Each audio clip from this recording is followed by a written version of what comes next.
తెలంగాణ ముఖ్యమంత్రి రేవంత్ రెడ్డికి BJP MP Etela Rajender సంచలన లేఖ రాశారు. ఆ లేఖ ద్వారా పలు ఆసక్తికర విషయాలను ఆయన ప్రస్తావించారు. అధికారంలో ఉన్న ప్రతిపక్షంలో ఉన్న పేదల అభ్యున్నతే లక్ష్యంగా కొట్లాడే వ్యక్తిని నేను అంటూ తెలిపారు. హైడ్రా సంస్థకు హైదరాబాద్ ముంపు గురి కాకుండా చూసేందుకు, మూసీ ప్రక్షాళనకు, మూసీని కొబ్బరి నీళ్లలా చేసేందుకు నేను వ్యతిరేకం కాదు. చెరువు కన్నతల్లి లాంటిది. కానీ హైదరాబాద్ లో ఉన్న ఏ చెరువు కూడా పక్షులు, చేపలకు నిలయంలా లేదు.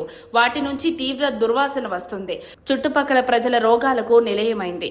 ముందు ఈ చెరువుల్లో దుర్గంధాన్ని తొలగించండి. అది చేయకుండా 40 ఏళ్ల క్రితం ప్రభుత్వం ఇచ్చిన పట్టా భూముల్లో ప్రభుత్వం అనుమతించిన లేఅవుట్లలో ఇల్లు కట్టుకున్న నిరుపేద ప్రజలను భయభ్రాంతులకు గురిచేస్తూ మీరు చేస్తున్న అడ్డగోలు కూల్చివేతలను వ్యతిరేకిస్తున్నాం.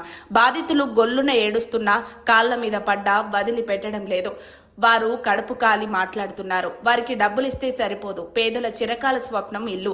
దొంగలలాగా దాడి చేసి మీరు చేస్తున్న కూల్చివేతలు, ఇస్తున్న నోటీసులు ప్రజల కంటి మీద కునుకు లేకుండా చేస్తున్నాయి. చట్ట ప్రకారం రాజ్యాంగబద్ధంగా వ్యవహరించండి అని గుర్తు చేస్తున్నా. గతంలో 10 ఏళ్లు అధికారంలో ఉన్న గులాబీ అధినేత కేసీఆర్ మూసీ ప్రక్షాళన చేస్తానని మాయమాటలు చెప్పి చేయలేదు. మీరు మూసీ ప్రక్షాళన చేస్తానంటే మేము అడ్డుకోం. పట్టా భూములను కొనుక్కొని ఇల్లు కట్టుకొని ఉంటున్న వారిని బఫర్ జోన్ పేరుతో అక్రమంగా కట్టుకొని ఉంటున్నారని చిత్రీకరించడం దుర్మార్గం. పిడికెడు అక్రమ ఇళ్లను బూచీగా చూపి కోట్ల విలువ చేసే ఇళ్లను కూలగడుతున్నారు. RBX అని రాస్తున్నారు. మేం ప్రజల మధ్య ఉన్నాం, తిరిగి చూస్తున్నాం.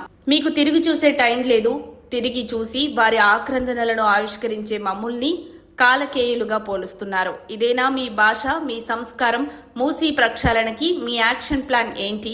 ఇల్లు కోల్పోతున్న వారికి ప్రత్యామ్నాయ ఏర్పాట్లేంటి? కోట్ల విలువ చేసే ఇల్లు తీసుకుని డబుల్ బెడ్రూమ్ ఇల్లు ఇస్తా అంటే ఎలా? నా కొట్లాట పేదల కోసమే. మీరు 1,50,000 రూపాయల కోట్లు పెట్టే ఖర్చు పేదల కోసమేనా? అంత బడ్జెట్ మతలాబేంటో తేలాల్సి ఉంది. ఈ విషయాలపై స్పష్టత వచ్చే వరకు నా ప్రతిఘటన ఉంటుంది. పదవి ఉన్నా లేకున్నా నేను ప్రజల పక్షాన ఉండేవాడినని తెలంగాణ సమాజానికి తెలుసు అంటూ ఈటల ఆ లేఖలో పేర్కొన్నారు. ఇలా ఈటల హైడ్రాకు జై కొడుతూనే సీఎం రేవంత్ ని ప్రశ్నించాడు. మరి ఈటల కోరినట్లు మూసీని కొబ్బరి నీళ్లలా కాంగ్రెస్ ప్రభుత్వం మారుస్తుందా లేదా చూడాలి. మరిన్ని అప్డేట్స్ కోసం మా కాయ్ టీవీని సబ్స్క్రైబ్ చేసుకోండి.